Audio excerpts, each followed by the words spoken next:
как знаменитый немецкий поэт и классик мировой литературы Иоганн Гёте использовал в своем стихотворении фразу ингушского мудреца. В 1811 году немецкие геологи Мориц фон Энгельгард и Фридрих Парот отправились в путешествие по Кавказу. О тех впечатлениях, что оставил в их сердцах этот сказочно красивый край, они поведали читателю в книге под названием «Путешествие в Крым и Кавказ», увидевший в свет в Берлине 4 года спустя, в 1815 году. Одна из глав этой книги называется «Посещение Энгельгардом Галга, ингушей».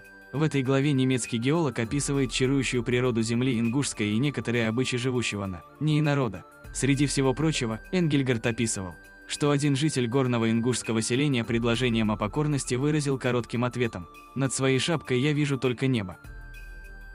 Великий немецкий поэт, мыслитель и философ Иоганн Вольфганг фон Гёте, один из основоположников немецкой литературы нового времени и классик мировой литературы, не остался равнодушным к словам, услышанным и записанным Энгельгардом фразы ингуша о том, что над моей шапкой только небо, ведь для него эти слова стали символом человеческого свободолюбия, выражением высокой чести и достоинства.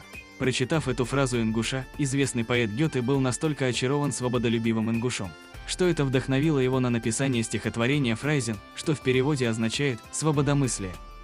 Приведем перевод этого стихотворения от советского литературоведа и переводчика Вильгельма Левика. «Лишь в седле что-нибудь достою, лежи боки, где уж вам за мною, я промчусь по самым дальним странам, только звезды над моим головным убором».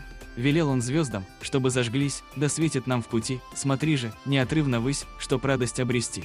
Ингушское изречение «над моей шапкой только небо», услышанное и записанное немецким геологом Морицем Энгельгардом в Ингушете, не только вдохновило Иоганна Гёте на написание стихотворения, но и оказало влияние на развитие немецкой культуры, поскольку мотивы этого стихотворения нашли широкое отражение в музыкальных произведениях разных композиторов. Знаменитая фраза «над моей шапкой только небо» представляла из себя стремление к свободе и неподчинение над собой иных посторонних сил, кроме как Всевышнего.